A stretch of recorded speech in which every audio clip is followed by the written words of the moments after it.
Amém? Lucas capítulo 7. Abre ali com o pastor, por favor. Lucas capítulo 7, versículo 36. Eu peço a ajuda de Deus para que Ele me permita pregar nessa noite tudo o que Ele me colocou ao coração.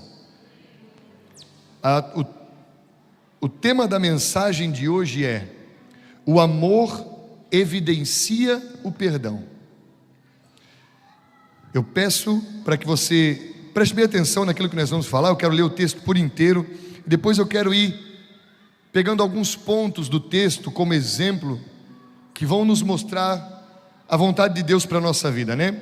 A gente pergunta, como é que eu posso fazer para voltar ao primeiro amor? Porque muitas pessoas estão dentro da casa de Deus e hoje estão frias, vivendo numa forma automática, já sabe o que fazer, até o culto não tem surpresa, né?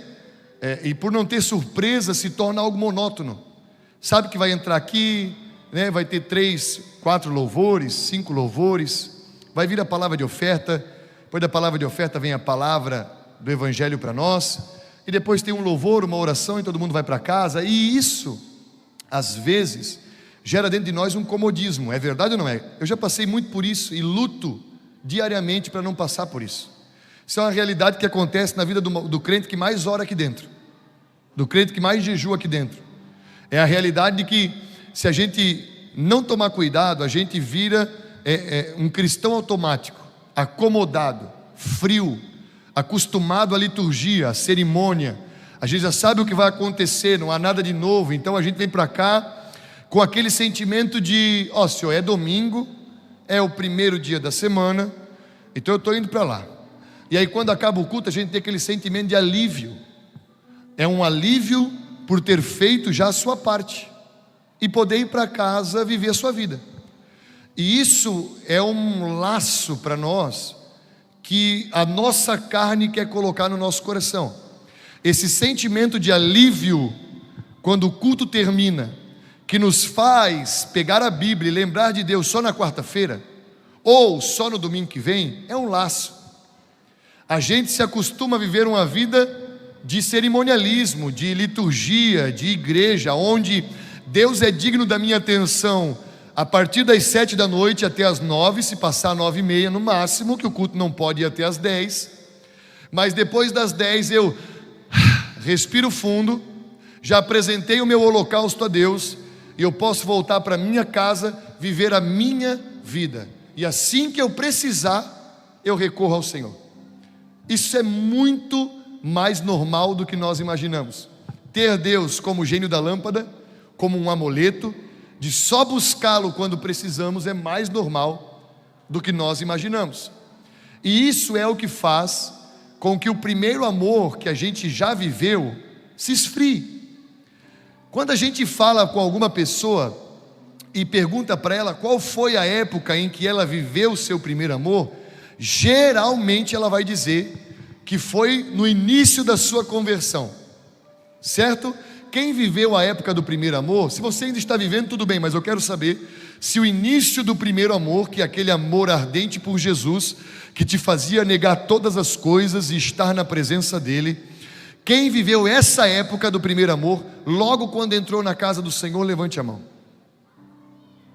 Assim como muitos de vocês, eu também. Mas o engraçado é que nós conhecíamos muito menos o Senhor do que conhecemos agora. Verdade ou não é? Líamos muito menos ou nem líamos a Bíblia. E hoje nós lemos um pouco mais. Precisamos melhorar, mas lemos a Bíblia. Nunca havíamos jejuado. E agora a gente jejua, porque a gente deseja a presença de Deus. Jejum, a gente tem saudade do noivo, então a gente jejua. A gente não sabia. Eu vou dizer por mim, eu vim da religião católica.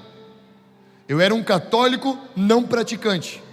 Eu tinha um título de católico só, não ia na igreja. Nem minha família não ia na igreja.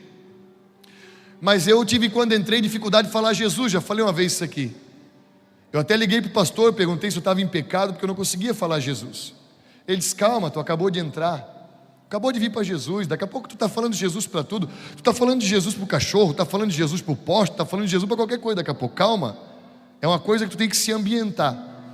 Então, naquela época que a gente era inocente, não conhecia nada, foi a época que nós mais vivemos na graça de Deus, no poder de Deus, na glória de Deus, onde nós tivemos visões, revelações.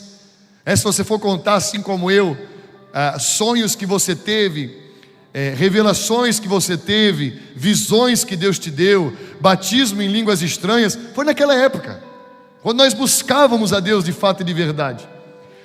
E esse comodismo às vezes nos esfria, às vezes faz com que a gente pense que não há nada mais do que a gente possa viver do que tudo aquilo que a gente já viveu. E eu vou dizer uma coisa para você, irmão: a presença de Deus é infinita.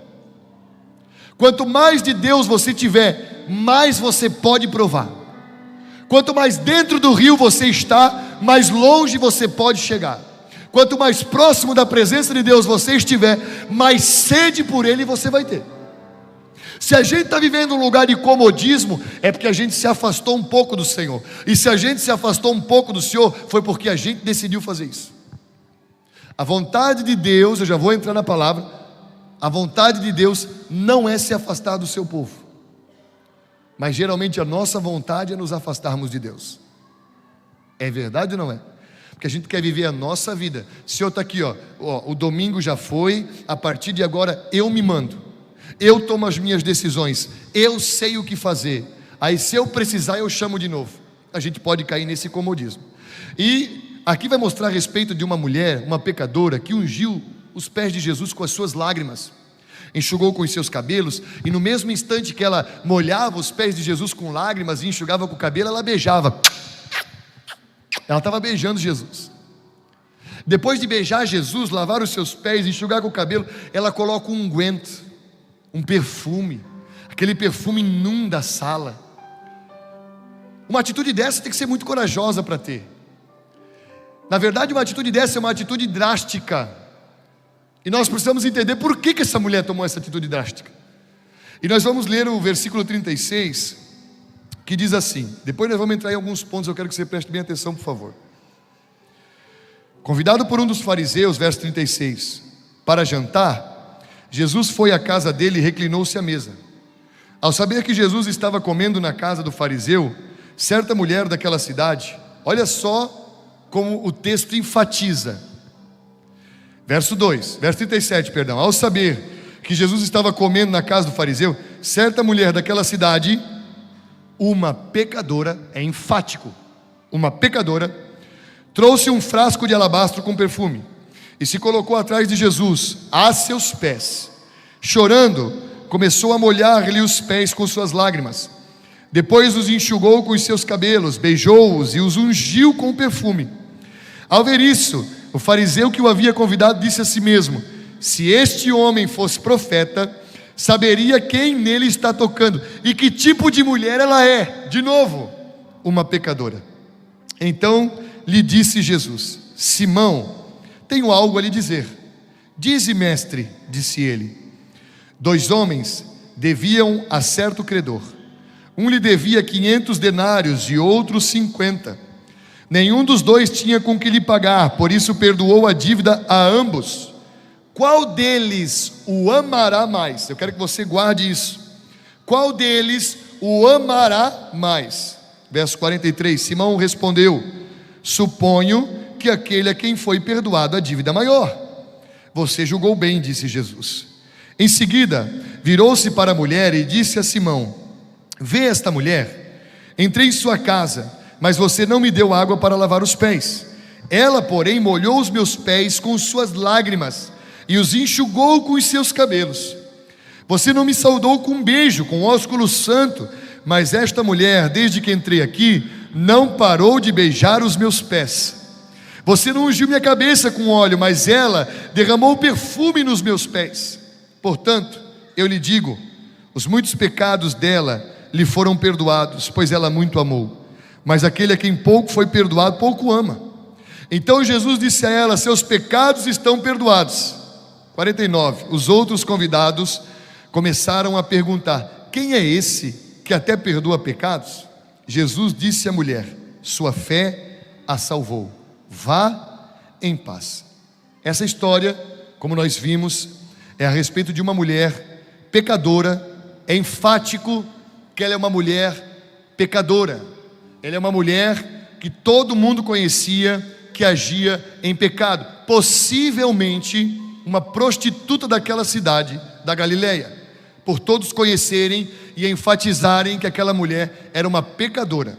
Essa mulher, uma pecadora, decide ir a um lugar aonde poucos poderiam ir. Era normal, na época de Jesus, numa reunião dessa de mestres da lei, as portas e as janelas ficarem abertas, para que o povo do lado de fora ouvisse a mensagem ou a conversa que estava sendo falada do lado de dentro. Era normal. O povo participava ouvindo o que estava sendo falado, mas ninguém podia entrar, seria falta de respeito. Outra coisa, naquela época, uma mulher jamais poderia tocar num rabi sem ser repreendida, jamais poderia tocar num mestre sem ser repreendida. Ela seria repreendida por qualquer tipo de toque no mestre. Outra coisa, naquela época, uma mulher jamais poderia sair de casa a público com o cabelo desamarrado, ou mostrando os cabelos, cabelo solto. Isso era algo apavorante, ao ponto de que, se essa mulher fosse casada, ela poderia receber carta de divórcio. Para eles, uma mulher solteira como essa, não era tão apavorante, mas já era feio. Uma mulher casada era digna de receber o divórcio, por sair de cabelo desamarrado. Então existem algumas atitudes que essa mulher tem, que nos chamam a nossa atenção, pelo fato de ela ter ido até Jesus naquele momento. E aí algumas coisas nós vamos ler no texto. Eu quero que você leia comigo o versículo 36 ao 38 de novo, que diz assim: convidado por um dos fariseus para a janta, Jesus foi à casa dele e reclinou-se à mesa. Ao saber que Jesus estava comendo na casa do fariseu, certa mulher daquela cidade, uma pecadora, trouxe um frasco de alabastro com perfume e se colocou atrás de Jesus, a seus pés. Chorando, começou a molhar-lhe os pés com suas lágrimas, depois os enxugou com seus cabelos, beijou-os e os ungiu com o perfume. A primeira coisa que nós precisamos ver no texto é que o Senhor permite que uma mulher pecadora vá até Ele. E esse é o lindo do Evangelho. É a permissão de Deus de os pecadores irem até Ele. Os pecadores têm lugar na mesa com o Senhor. Aquele que a sociedade rotula, que não vai dar nada, que é um homem que só incomoda, que é uma pessoa que só traz desgosto, uma pessoa que está fadada, como dizia a minha avó, a viver no seu futuro 2C, ou caixão, ou cadeia, tem lugar com Jesus à mesa. O Senhor chama os pecadores para caminhar com Ele. A porta para o pecador está aberta para ir ao encontro de Jesus. Aquela pessoa que está lá fora agora, com a sua cara cheia de cachaça, cheia de droga, está vendendo droga numa esquina, está numa esquina entregando o seu próprio corpo por dinheiro, está lá numa vida de homossexualismo, está dentro de uma boate agora, esperando alguém chamá-la para se deitar com ela, e ela ganhar dinheiro em cima daquele ato. Essa pessoa é chamada por Cristo para se assentar à mesa com ela. Foi para pecadores que Cristo veio à terra. Foi para chamar os pecadores e não os justos que Cristo veio à terra. Foi para curar os doentes e não os sãos que Cristo padeceu na cruz do Calvário. A morte de Cristo na cruz é para que você e eu pudéssemos ter um lugar na mesa com Ele, e nós entramos nesse lugar e fomos perdoados pelo Senhor, cheio de falha e cheio de pecado. Ele não olhou o nosso erro, não olhou a nossa sujeira, mas nos abraçou quando fomos até Ele, perdoou os nossos pecados e nos deu pão e água, e hoje estamos à mesa com Cristo. Então existe uma porta aberta para o pecador. E se você está sentado nesse lugar e ainda tem entregado o teu corpo a muitos homens, ainda tem entregado o teu corpo a muitas mulheres, você não consegue vencer o vício do cigarro, da droga. O teu meio de ganhar dinheiro ainda é o tráfico. Se você está sentado aqui, Deus tem um lugar para você na mesa. Quando você abrir o seu coração, e deixar ele entrar e se assentar na mesa com ele, provar do pão que ele vai te dar e da água que ele vai te dar, você não vai querer mais outra coisa senão Cristo. Então a porta para a salvação está aberta nessa noite. Se você está aqui dentro acusado pelo pecado que cometeu antes de vir para cá, saiba que Deus tem poder para perdoar os nossos pecados. É por isso que nós estamos aqui, não porque somos bons. Irmãos, tem uma mensagem que tem tomado meu coração no último mês, é isso. Nós não estamos aqui porque Deus olhou e disse: nossa, ele tem uma capacidade grande para ser usado por mim, vou escolher. Irmão, se Deus fosse escolher alguém por capacidade, nós estaria todo mundo no inferno.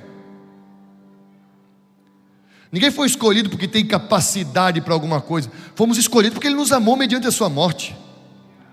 Fomos escolhidos porque o seu sangue nos comprou. Isso é graça.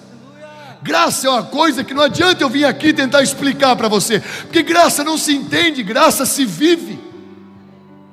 Nós vivemos da graça, nós não entendemos a graça. A única coisa que nós entendemos é que nós não éramos dignos. Ele nos amou, nos acolheu, nos limpou, nos perdoou, nos sarou, e hoje somos livres. A mesma coisa, irmão, que Ele fez conosco, Ele quer fazer com quem está lá fora. O mesmo perdão que nos alcançou está disponível para quem está lá fora. A minha oração é que os pecadores venham a Cristo. A minha oração é que aquele que agora está com a cara enfincada no pecado, caia em si e corra para os braços do Senhor. A minha oração é que aquele que um dia esteve aqui dentro e trocou o Santo dos Santos por um curral de porco, se lembre da casa do Pai e volte para cá. Porque Deus chama os pecadores, Ele está gritando. O Senhor está gritando pelas praças para que os pecadores venham a Ele. Existe um lugar na mesa para o sujo. Por favor, meu irmão, entenda isso. Existe um lugar na mesa para o sujo. Existe um lugar na mesa para o imundo. Aquela pessoa que você olha e você diz assim: não, aquele ali não tem salvação. Tem sim. Você teve. Eu tive. Aquela pessoa que você diz que não tem salvação, não é pior do que eu. Não é. Da mesma forma que ela não tem nada de bom para oferecer, eu também não tenho. Dia 5 de dezembro de 2015 foi meu batismo. Eu me batizei e não tenho nada para oferecer para Ele. Dia 5 de dezembro desse ano faz 10 anos, eu continuo não tendo nada. Quando eu vim para Ele, nada de bom. Continua não tendo nada de bom. Mas não é o que eu faço, não é o que eu tenho para oferecer, é o que Ele me ofereceu. E Ele me ofereceu o seu perdão. Ele nos ofereceu um lugar na mesa. Nós estamos nessa noite, você está sentado à mesa, meu irmão, com o Senhor nessa noite. Ele está partindo o pão, Ele está em comunhão conosco. Se assente à mesa sem culpa com Jesus. Deixa Ele olhar para você, perdoar os seus pecados, e aí sim você sentirá o amor dEle sobre a sua vida. O pecado quer te distanciar de Deus, a tua consciência quer te afastar de Deus, mas a voz que emana no deserto grita: venham à mesa, ó pecadores. Deus está nos chamando, meu irmão. Eu não sei você, mas nessa noite eu quero me assentar na mesa com Ele. Não importa o que vão dizer, o rótulo que vão colocar, o importante é que Ele está lá. Então essa mulher chega para Jesus, verso 36, 37, 38, e ela toma uma atitude de ir até o Senhor, mesmo correndo o risco de ser humilhada. E ela faz isso porque ela sabe que Cristo vai acolhê-la. Mas eu quero ver mais alguma coisa aqui no verso 39. Porque os religiosos, os santarrãos, precisam aprender a acolher mais e a julgar menos. Porque no 39 o fariseu diz assim: ao ver isso, o fariseu que o havia convidado disse a si mesmo: se esse homem fosse profeta, saberia quem nele está tocando e que tipo de mulher ela é. Sempre vai ter alguém para julgar, meu irmão. Sempre vai ter alguém para olhar e vai dizer assim, ó, só está encobrindo a vida que vivia. Sempre vai ter alguém para julgar pela roupa, pelo cabelo, se usa maquiagem, se usa brinco, se vem para a igreja de boné, se vem de shorts, se vem de chinelo. Sempre vai ter alguém olhando a aparência. Sempre vai ter alguém lembrando o rótulo.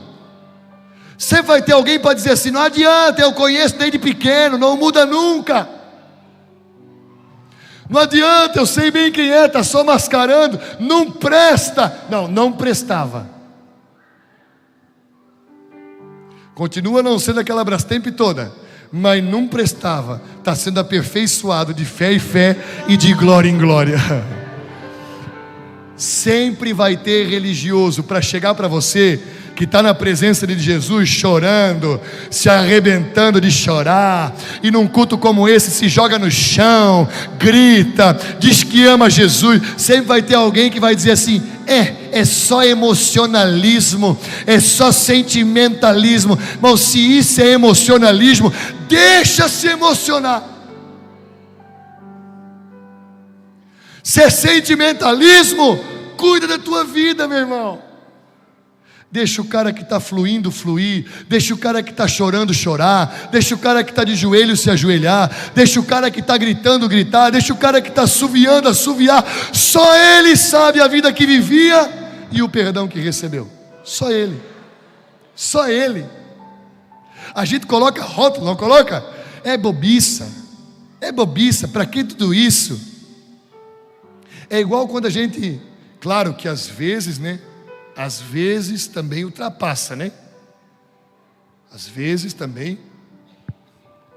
Mas às vezes, quem conhece a missionária Rosa? Quem conhece? Quem não levantou a mão já vai conhecer. Eu vou falar uma coisa que ela faz. Glória a Deus, aleluia, aleluia, glória a Deus, glória, glória, glória. E agora, quem lembra? Ela fica sentada ali, a mensagem está sendo pregada, de repente ela, aleluia, glória a Deus, glória a Deus. E ela fica pulando, e ela sai correndo, e ela anda no centro assim meio rapidinha. Aí o pessoal conhece ela no centro, aí está num prédio lá em cima deles assim, glória a Deus. Daí ela, oh glória, oh glória. Começa a pular, bem doidona. Essa mulher, o médico disse que ela não andaria mais. Ela falou para o médico, Deus vai me fazer andar, e se Ele me fazer andar, eu vou gastar as minhas pernas para glorificar o nome dEle. Deus fez ela andar, meu irmão. Ah, mas é doida. Mas ela sabe de onde Deus tirou ela. Essa mulher foi acometida de câncer, ela não ia poder andar, se recuperou. Quando se recuperou, câncer. O médico falou, câncer terminal. Ela disse, não, mais uma vez, Deus vai me dar cura, e se Deus me der cura, eu não vou fechar a boca, mas vou glorificar o nome dEle aonde eu estiver. A vitória veio. É por isso que a gente olha, ela está aqui, ela está, glória a Deus, aleluia, oh glória, aleluia. A gente diz assim, meu Deus, para que tudo isso? Ela sabe de onde Deus tirou ela.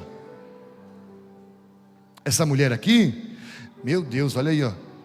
Se esse cara realmente fosse profeta, ia saber que essa mulher é uma baita de uma pecadora. Os religiosos rotulam pelo que faz, pelo que veste, pelo passado, porque os religiosos não conseguem olhar nada a não ser o exterior. Um dia um irmão perguntou assim para mim num culto da manhã, ele disse assim, pastor, eu queria saber do negócio, como é que vocês tratam as pessoas aqui pecadora? Eu disse, não entendi. Aí ele falou assim, não, se vocês conhecem ela e sabem que quando ela sai aqui da igreja, ela vai lá fora, ainda continua bebendo, ainda continua fumando, ainda continua fornicando, ainda é um adúltero, como é que vocês fazem? Vocês mandam ela da igreja embora? Eu falei, claro que não. Aí disse, mas como assim? Por que não? Ela não está agindo da maneira certa. Eu falei, porque esse lugar aqui não é para santo. Nós não estamos aqui porque nós somos melhor que os outros. Nós estamos aqui porque nós reconhecemos que somos pior do que eles. E nós precisamos daquele que é perfeito para aperfeiçoar a nossa vida. Então, se a pessoa sai daqui, vai lá fora, continua pecando, é bom que ela esteja aqui, porque numa palavra como essa, num ambiente de adoração como esse, ela pode se converter verdadeiramente e ser grandemente usada pelo Senhor. Irmão, um dia, eu entrei na igreja em outubro, acho, agosto, eu nem sei quando eu entrei, mas o meu batismo era num sábado, dia 5 de dezembro. Dia 4 de dezembro eu fui para o baile. Vocês não sabiam dessa, né? Nunca falei. Dia 4 de dezembro fui para o bailão. Rastei o pé. Estava lá 1h da tarde me batizando. O pastor viu que eu fui. Eu falei para ele, falei, pastor, acho que eu não vou me batizar não. Fui para o baile. Ele disse, foi para o baile, Guilherme? Fui, pastor. Ele disse, está arrependido? Eu disse, meu Deus, pastor, eu estou arrependido. Ele falou, então se batiza. Se batiza que Deus vai te aperfeiçoar. Ele poderia dizer assim, ó, Guilherme, então espera um pouquinho mais, porque tu ainda não é muito santo. Daqui a pouco, a hora que a gente começar a ver o comecinho da auréola na tua cabeça, tu se batiza. Quando começar a formar uma auréola na tua cabeça, aí tu fala comigo, vem aqui, a gente vai orar. Se Deus confirmar, nós te batizamos. Não, meu irmão, não. Não foi perfeito que Jesus chamou para entrar no céu. O céu não é lugar de gente perfeita. O céu é lugar de pecadores que se arrependeram e se tornaram dependentes da graça, da misericórdia e do amor de Deus durante a sua caminhada. Então não liga para religioso não. Não liga para fariseuzão não. Não liga para quem rotula a tua vida. Quem diz que você é isso, quem diz que você é aquilo, quem olha para a sua aparência e fala alguma coisa. Se o teu coração for fiel a Cristo, se você amar a Deus e se você devotar a sua vida ao Senhor, meu irmão, siga firme. Seja doido aos olhos do mundo mesmo. Seja doido mesmo. Está na presença de Deus, grita mesmo, chora mesmo. O Davi está trazendo a arca da aliança para Jerusalém. Ele vem andando e dançando ali em cima, a arca está andando na frente. Ele vem, ei glória, ei glória. Ele dançava tanto, meu irmão, que chegava a aparecer as vestes debaixo do vestido dele. A mulher dele estava olhando na janela e dizendo assim, mas é um perturbado mesmo, olha lá. É um rei. Para que dançar desse jeito, esse doido? Aí ele está contente, porque meu irmão, quem tem a presença de Deus está contente. Quem tem a presença de Deus não liga para a opinião. Quem tem a presença de Deus não quer saber o que os outros falam. Claro, também quem tem a presença de Deus não dá motivo para os outros falar. Não estou dizendo que você pode andar como quer. Mas daí o Davi chega para dentro de casa, trouxe a presença de Deus para Jerusalém. Aí ele pega um pouquinho de pão, ele diz, eu vou levar para minha amada, eu vou lá abençoar ela, como é bom estar em casa. Quando ele chega em casa, Mical olha para ele e diz assim, minhas armas, não, que nem diz o do oeste, não tem vergonha? Um rei como você, sem pudor, dançando como um vadio na frente das servas. Ah, meu irmão. O Davi olhou para ela e falou assim, o quê? Tu acha isso? Tu acha isso porque tu não sabe de onde Deus me tirou. Tu acha isso porque tu não sabe que Deus me escolheu antes de escolher o teu pai. E outra coisa, se para ti é coisa de vadio, é coisa de doido que eu estava fazendo, eu vou fazer muito mais agora. se todo mundo acha que é besteira, se todo mundo acha que é loucura, se todo mundo rotula a tua vida como uma pessoa agora é viciado na igreja, agora virou fanático por Jesus, irmão, segue o teu caminho, vai servindo a Deus, vai amando a Cristo, vai adorando do teu jeito, deixa os outros falar e segue a tua vida com Jesus, que lá na frente a recompensa vem. Mas é uma atitude que chama a atenção, não chama dessa mulher? Nós vamos ver o porquê que essa atitude chama a atenção. Eu já vou pular para o final por causa do tempo, porque diz assim no verso 40 ao verso 43. Simão respondeu, 40, então lhe disse Jesus: Simão, tenho algo a lhe dizer. Dize, mestre, disse ele. 2 homens deviam a certo credor. Um lhe devia 500 denários e o outro 50. Nenhum dos dois tinha com que lhe pagar, por isso perdoou a dívida a ambos. Qual deles o amará mais? Simão respondeu: suponho que aquele a quem foi perdoada a maior dívida. Você julgou bem, disse Jesus. Aqui o Senhor vai falar uma parábola representando a bondade de Deus e a incapacidade humana. Ele vai colocar uma parábola de 2 pessoas que deviam algo para o credor. O credor é Deus, as pessoas significam a gente. Só que ele vai colocar 2 pessoas. Uma daquelas pessoas devia 500 denários, a outra devia 50 denários. Nenhuma das 2 pessoas tinha como pagar aquele credor. 500 denários significam 500 dias de trabalho braçal. 1 denário equivale a 1 dia de trabalho braçal. 50 denários equivalem a 50 dias de trabalho braçal. Nenhum desses 2 homens tinha como pagar essa dívida. E o credor, cheio de misericórdia, os perdoou. E Jesus olha para o fariseu e diz: quem mais amará o credor? E o fariseu, claro, que responde aquilo que todos nós responderíamos. E ele diz: quem mais amará é aquele a quem muito foi perdoado. E aí o Senhor continua, porque ele diz assim, no versículo 44 ao 47. Em seguida virou-se para a mulher e disse a Simão: vê essa mulher? Entrei em sua casa, mas você não me deu água para lavar os pés. Ela, porém, molhou os meus pés com suas lágrimas e os enxugou com os seus cabelos. Você não me saudou com um beijo, mas esta mulher, desde que eu entrei aqui, não parou de beijar os meus pés. Você não ungiu a minha cabeça com óleo, mas ela derramou perfume nos meus pés. Portanto, eu lhe digo, os muitos pecados dela lhe foram perdoados, pois ela muito amou. Mas aquele a quem pouco foi perdoado, pouco ama. E a pergunta é: qual atitude nós estamos tendo mediante o perdão que nós recebemos de Deus? Qual ação nós estamos tomando diante do perdão que nós recebemos de Deus? E é aqui que cai a respeito do primeiro amor. Porque se nós entendermos a grandeza do perdão que nós recebemos de Deus, jamais vamos procurar viver uma vida longe dele. Jamais vamos procurar viver uma vida ao nosso próprio prazer e à nossa própria vontade. Mas nós vamos procurar viver uma vida aos pés do Senhor.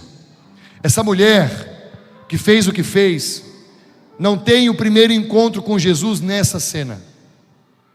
Não é a primeira vez que essa mulher encontra Jesus, e não é a atitude dela que faz ela ser perdoada. É o perdão que em algum momento antes dessa passagem, ela tem um encontro com Jesus, ela recebe o perdão, e nessa passagem ela demonstra gratidão pelo perdão que recebeu através dessa atitude. Porque quem é perdoado por Deus e reconhece que foi perdoado por Deus, tem atitudes de amor para com Deus. Quem reconhece que foi perdoado por Deus, não ama Deus de palavras, de versículos postados no Facebook, no Instagram, no Substack. Muito pelo contrário, quem ama a Deus e conhece o tamanho do perdão que recebeu, ama a Deus com as suas obras, ama a Deus com as suas atitudes, ama a Deus com as suas palavras, ama a Deus com a sua devoção, com lágrimas nos olhos, com paixão no coração e com obras que glorificam ao Senhor. Essa mulher não fez o que fez para ver se receberia o perdão de Deus. Ela, em algum momento antes dessa passagem, recebeu o perdão de Deus, e a ação dela aqui é uma forma de gratidão pelo perdão que ela recebeu, e eu vou provar isso para você. Versículo 47, nós estamos chegando já no final da mensagem. Na tradução NVI diz assim: portanto eu lhe digo, os muitos pecados dela lhe foram perdoados, pois ela muito amou. Mas aquele a quem foi pouco perdoado, pouco ama. Eu quero falar do verso 47 e outras duas traduções para provar para você que ela já tinha sido perdoada, e o que ela fez foi uma atitude de gratidão. Na tradução Nova Versão Transformadora, o versículo 47, Jesus diz: eu lhe digo, os pecados dela, que são muitos, foram perdoados, e por isso ela demonstrou muito amor por mim. Mas a pessoa a quem pouco foi perdoado, pouco demonstra amor. Na tradução Nova Tradução Linguagem de Hoje, no verso 47 diz: eu afirmo a você então, que o grande amor que ela mostrou prova que os seus muitos pecados já foram perdoados. Mas onde pouco é perdoado, pouco amor é mostrado. A atitude dessa mulher não foi procurando perdão. A atitude dessa mulher foi porque ela já havia recebido o perdão. O amor que ela demonstra para o Senhor, e é um amor que poderia levá-la a ser humilhada, um amor que poderia levá-la a ser rechaçada, um amor que poderia levá-la a ser reprimida pelos homens que ali estavam. Foi uma forma de gratidão pelo perdão que ela havia recebido, e não uma busca pelo perdão, porque nós não somos perdoados pelo que fizemos, somos perdoados pelo que Cristo fez. E se nós reconhecemos o que Cristo fez, nós amamos a Ele, e esse amor não é de boca, mas é de obras. Esse amor não é de boca, mas de devoção. Esse amor não é de boca, mas de entrega. É um amor que não dura 2 horas, é um amor que não é do domingo, é um amor diário, é um amor pela manhã, é um amor pela tarde, é um amor pela noite, é um amor na madrugada, é um amor que permeia a nossa vida em todas as áreas. Quem entende o tamanho do perdão que recebeu, e entenda, irmãos, aquela pessoa que veio para a igreja e só falava palavrão, recebeu a mesma medida de perdão do que aquela pessoa que ficava nas encruzilhadas fazendo o trabalho de macumba. Para Deus não tem maior pecador e nem menor pecador. Pecador é pecador. Não tem tinha muito pecado e pouco pecado. Pecado é pecado.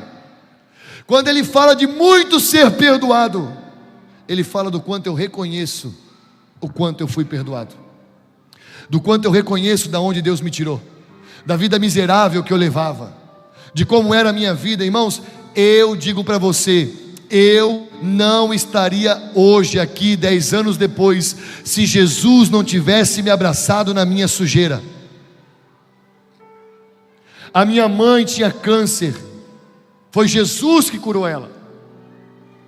Os traficantes batiam na porta da casa da minha mãe, cobrando droga. Meu irmão usava droga, meu irmão estaria morto, a minha mãe morta, e o meu pai não podia ver uma corda.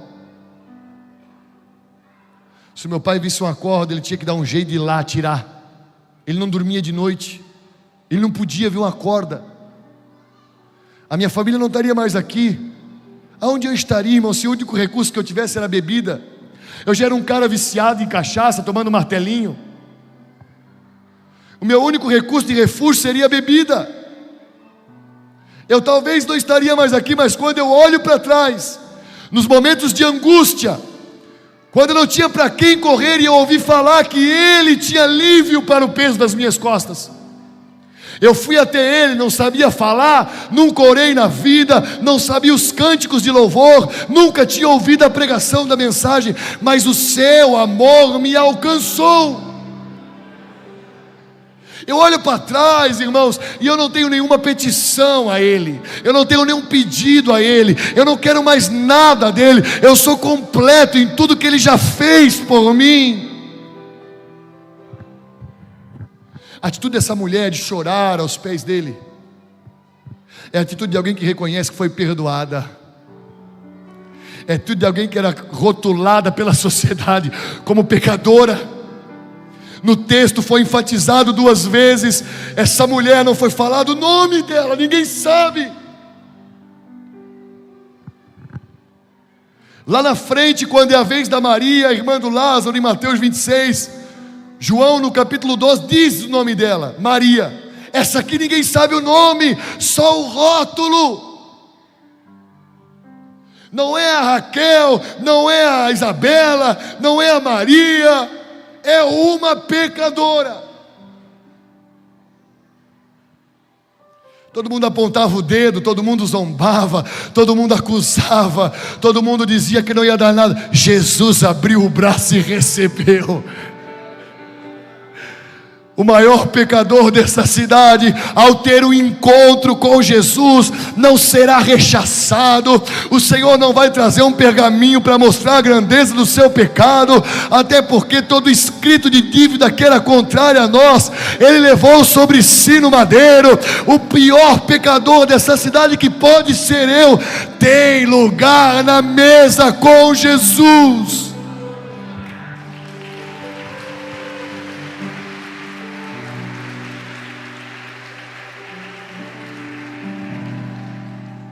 Aleluia, aleluia. Uma pecadora que foi abraçada pelo Mestre. Meu irmão, quantas vezes a gente diz assim, ó: meu Deus, Senhor, eu já passei muitas vezes por isso. Entrar no quarto, dobrar o joelho e dizer: meu Deus, eu estou aqui de novo, Senhor, pelo mesmo pecado. Eu não sei nem o que dizer. E aí as lágrimas começam a rolar. E conforme as lágrimas vão rolando, a gente sente o Senhor acalentando o nosso coração. O nosso Deus é demais.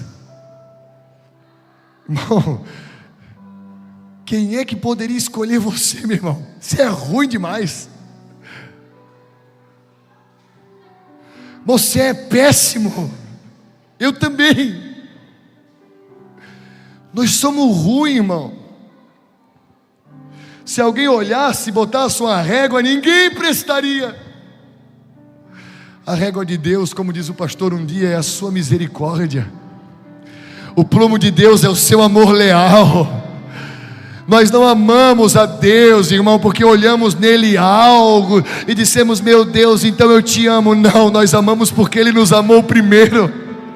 Ele nos olhou na miséria, quando ainda éramos pecadores, derramou o seu amor sobre as nossas vidas, nos chamou para perto de si. Havia na mesa uma cadeira com o nosso nome, ela estava posta, o pão preparado, e quando todo mundo esqueceu, Ele disse: vem, filho, vem, filha, tem lugar na mesa para você. Mas é uma pecadora, mas eu paguei o preço.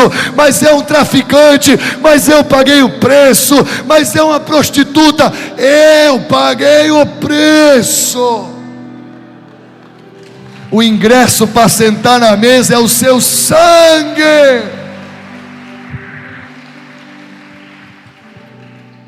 O ingresso para sentar à mesa é o sangue.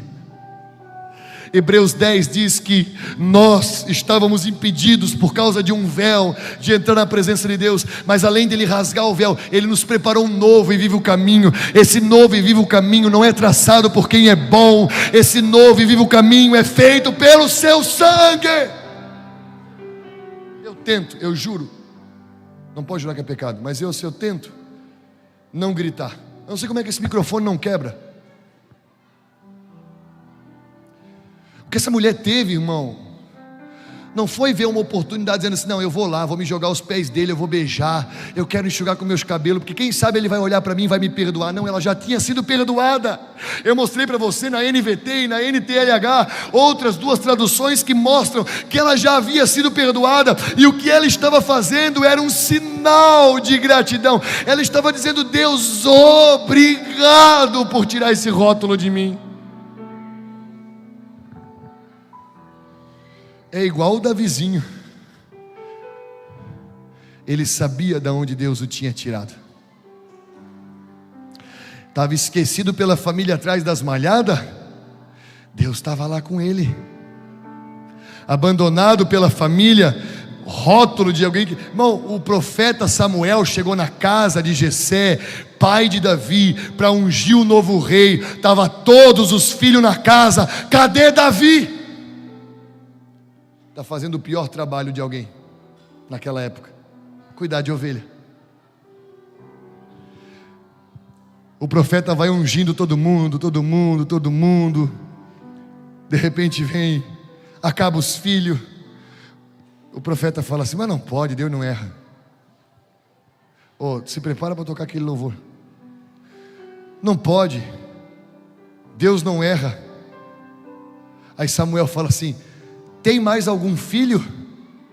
O Jessé fala: até tem, um piá, está cuidando das ovelhas. Samuel diz: vai lá chamar aquele piá que está cuidando das ovelhas, porque nós não vamos sentar na mesa para comer coisa alguma enquanto esse menino não chegar. Quando o menino chega, franzino, sem força, sem capacidade, sem boa aparência, o Senhor vai ao coração de Samuel e diz: esse é o rapaz segundo o meu coração. Deus não vê como os homens veem o exterior, eles julgam pelo que veem. Deus está olhando o nosso coração e está procurando o verdadeiro adorador, alguém que ama o Senhor de verdade. Nós precisamos ter lágrimas. Nós precisamos rever algumas coisas aqui. Se você vem 1 ano já nessa igreja, entra seco e sai quebrado, alguma coisa de errado tem. Nem todo culto a gente vai chorar, nem toda oração a gente vai chorar, nem todo culto Deus vai descer, nem toda oração a gente vai lá entrar no nosso quarto e a nuvem da Shekinah de Deus vai descer. Mas em algum momento nós precisamos nos quebrantar. Em algum momento a lágrima precisa vir aos nossos olhos. Pastor, eu não choro, irmão. Eu vi homem barbado que nunca chorou por nada entrar na presença de Deus e ser envergonhado. Eu nunca vi meu pai chorar. Eu nunca vi meu pai chorar, a não ser um dia que acabou um culto. Quando meu pai chora, ele se esconde. Sabe aqueles homens durão que vai chorar, daí para de falar, sai da mesa e vai para lá e tal e coisa, daí, ai, não quero nem que fala, tal coisa. Um dia terminou um culto, eu estava próximo dele, fui para dar um abraço nele, o homem estava em pranto. Nunca chorou por nada, na minha frente, estava no meio de uma multidão, chorando igual uma criança. É que a presença de Deus é gostosa demais, irmão.